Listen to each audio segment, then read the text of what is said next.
All right, so on today's episode of Locked On Avalanche, the StatCast, the Avs with another shutout, 2 shutouts in a row. What do the stats say? Let's talk about it.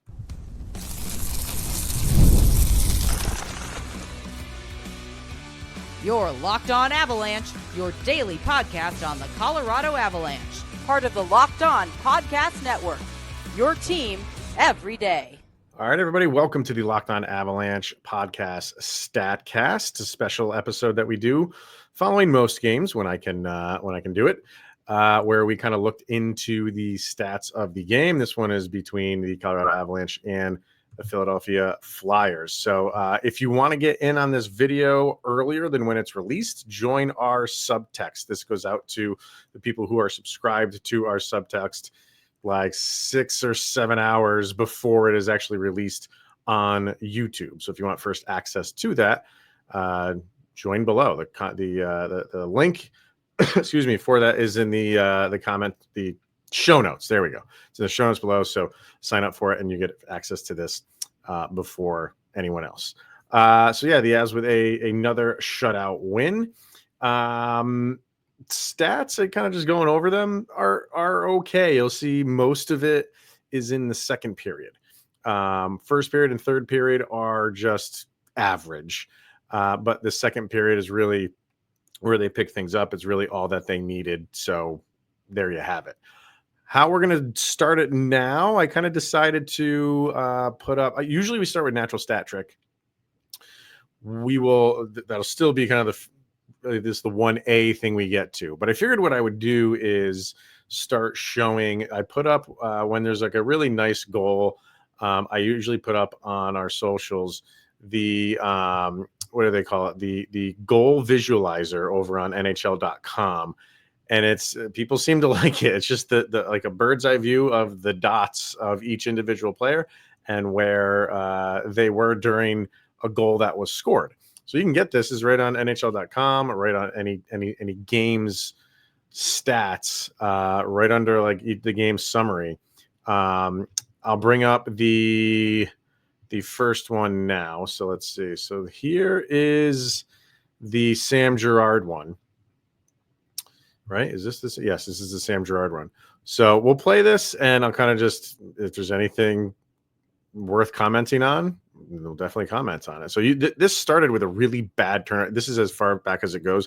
You don't see the turnover from Josh Manson, but it was a really bad turnover right at the blue line, which was a really good opportunity for the Flyers to take a 1-0 lead, and they completely missed the shot. So Sam Girard goes from being the odd man on a 2-on-1, which was to no fault of his own, had to be the lone defender on a 2-on-1 to scoring the goal.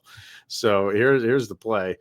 That shot goes wide, and the fact that it went so wide that it was a perfect, just went right around the boards, right to Jonathan Drouin. So he just gives a nice pass to Casey Mittelstadt, drops it back to Sammy G, and there's your goal. So we'll run it back again because there was a couple moments here. There's the whips around nice because Drouin knows like he's going into the play, and it's a great job by Mittelstadt because he's the one who's got the head of steam going to the offensive end. Drouin, I mean, that's an easy play. He's the one going in the right direction, so he just fends it off to him. And this pass here, Sam Girard, he's not known for his goal scoring. Let's be honest here. So as soon as that pass happened, I was thinking there's going to be another pass somewhere, either back to Mittelstadt or to the right-hand side to Kiviranta. But good for him. He held on to it, and he had a defender right on his tail.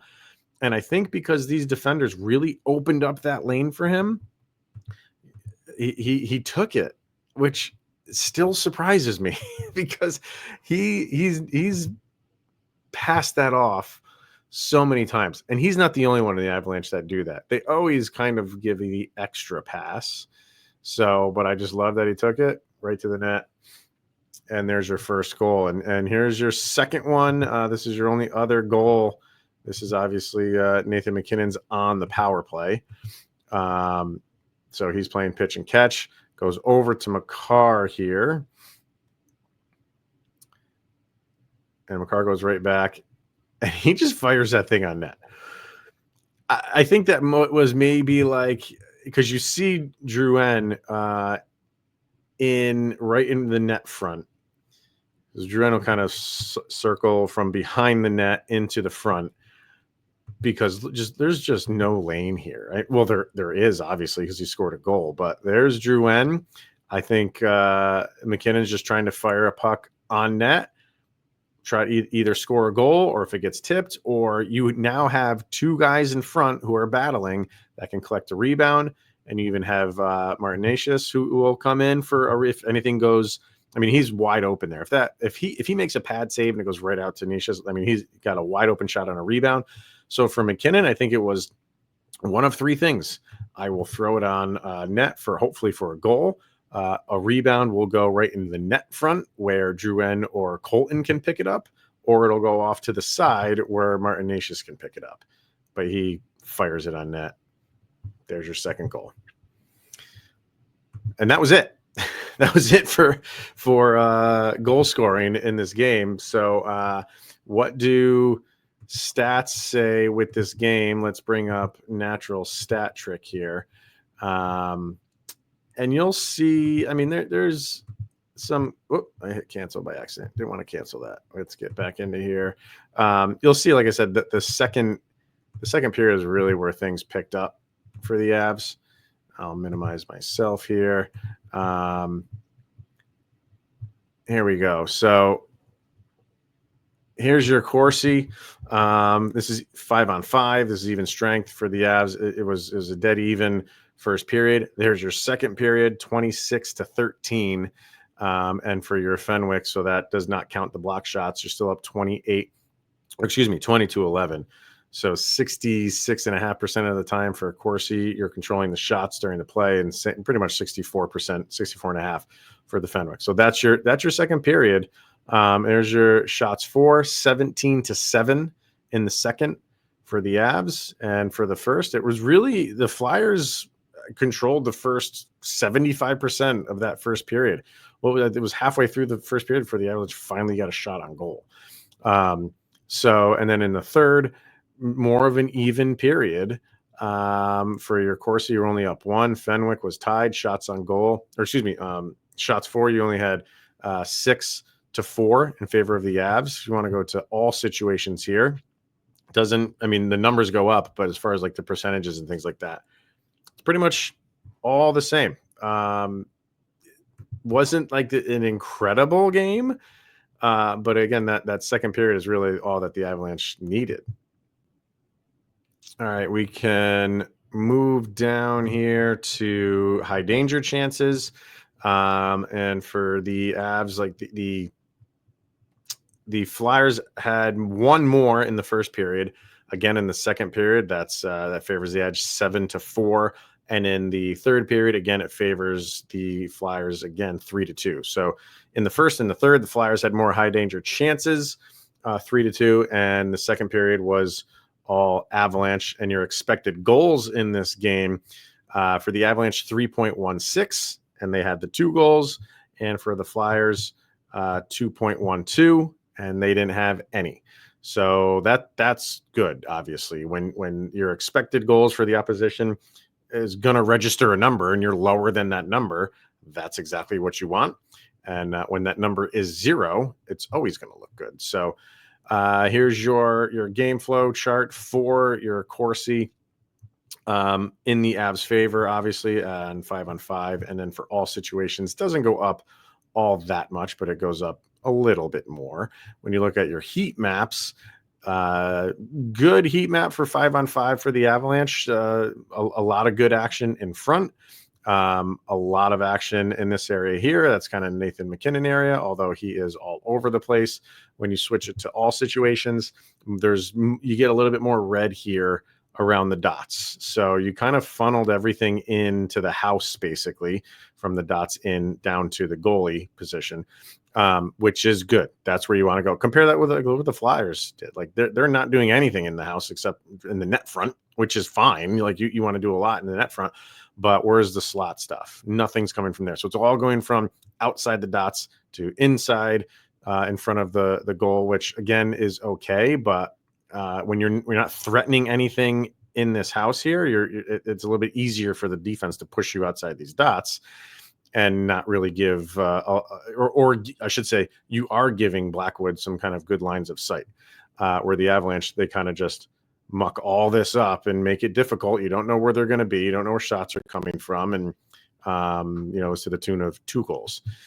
Here's your power play for the Avalanche. A lot on this side. That's Nathan McKinnon's house, obviously, but you're seeing a much, much better power play for the Colorado Avalanche. Are you not? Things are moving much, much better when it comes to the Avs power play. Yeah, I think were they 1 for 2? Let's look at it here. Yeah, 1 for 2 on this game. Your first power play is the one that they scored on. You didn't win the draw on either of them, and that's something that I don't know, for some reason. It's not for some reason. It's a valid reason. I'm like a stickler for that.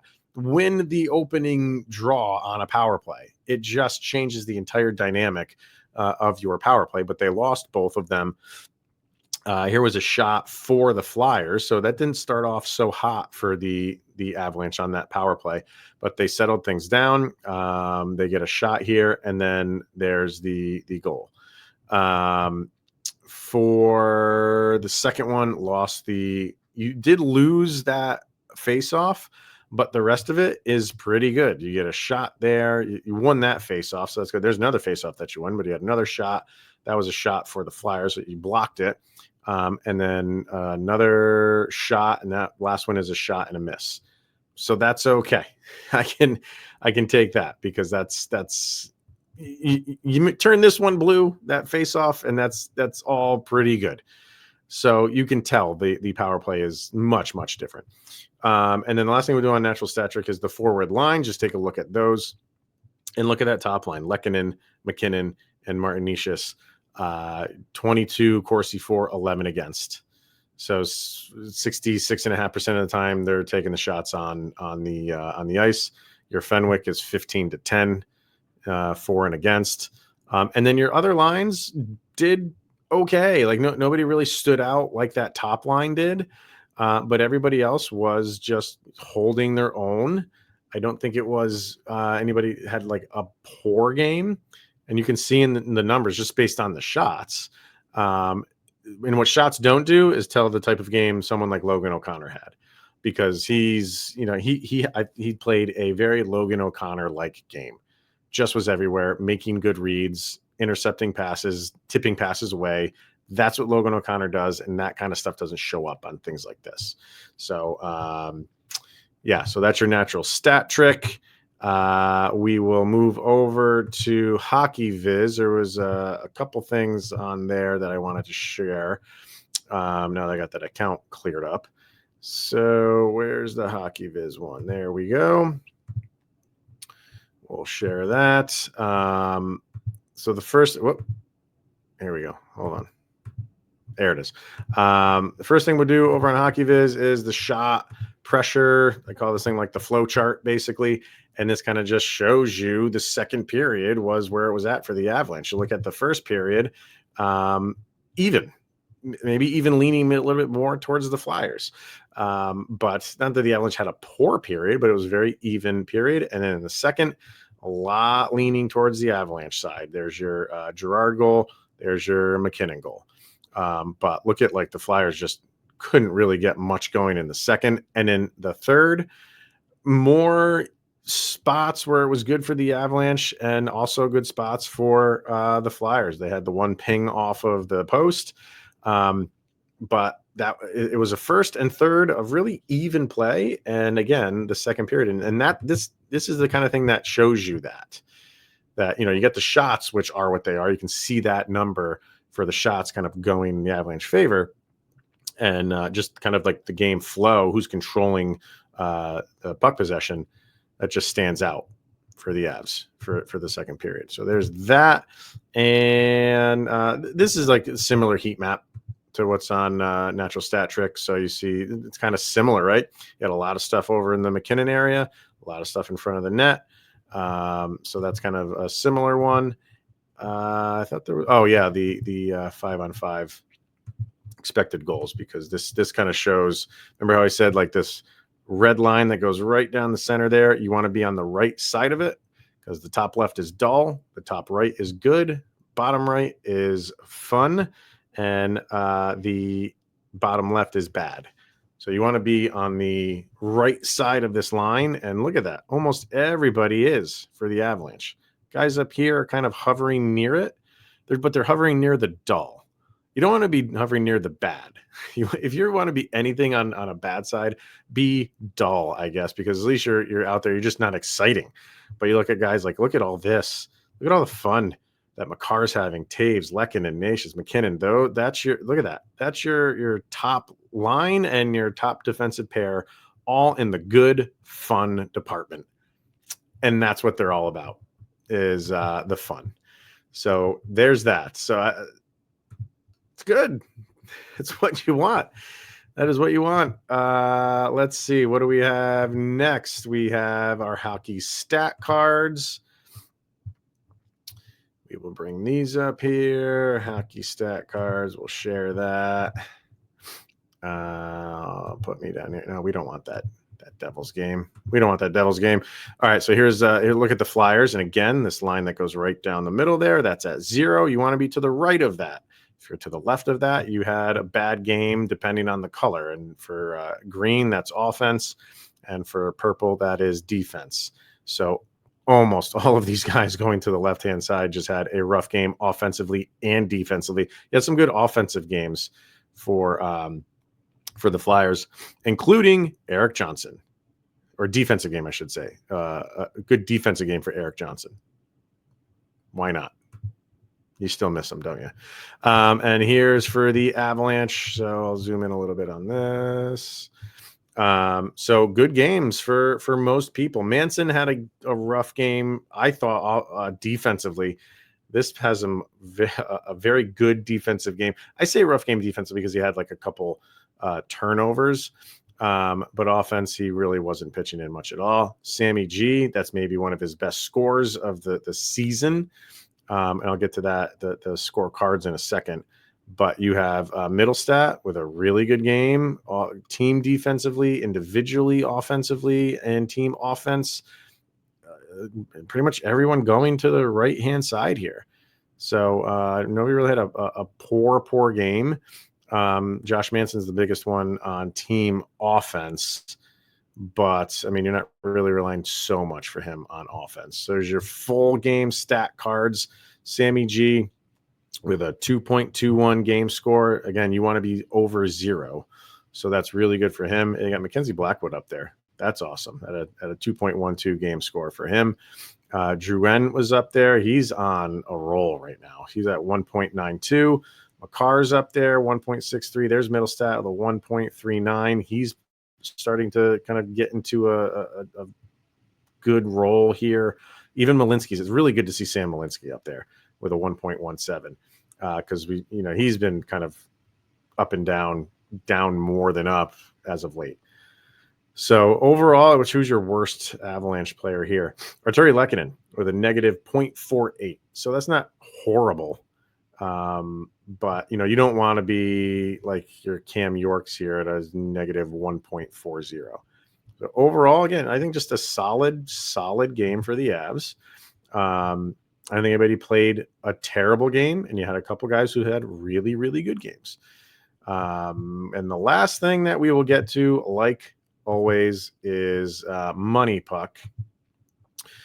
We'll take a look at the Avs. Where's Money Puck here? There it is. We'll take a look at their playoff spot, or the playoff percentages, I should say, playoff odds, because I believe they have gone up a little bit more. I think first time we did this, they were at like under 80%, like just under like 79.5. And then they won. I can't remember who that game was against, but they went up to like 81. And they've won again, obviously. So this is the first time they've won like back-to-back games since like the beginning of the season, or the beginning of the year. So now they're at 86.4% for their playoff odds. Very good. And then we'll get to last but not least, the best thing that you can have. And that is the deserve to win-o-meter. What does it say for this game, taking all stats into account and average goaltending? We simulate it 1,000 times. And yeah, this is leaning toward the Avs 60% of the time. The Avalanche win that game, which I would agree with. I think, like, again, it was a fine game. Well, the last game against St. Louis was you just put your foot on their throat in the first and did not let up. This one, you got the feel of the game. I thought the Avs were a little bit just flimsy in the first, picked it up in the second, and then you just do what you got to do in the third to not give up anything terrible to lose the game. So there you have it.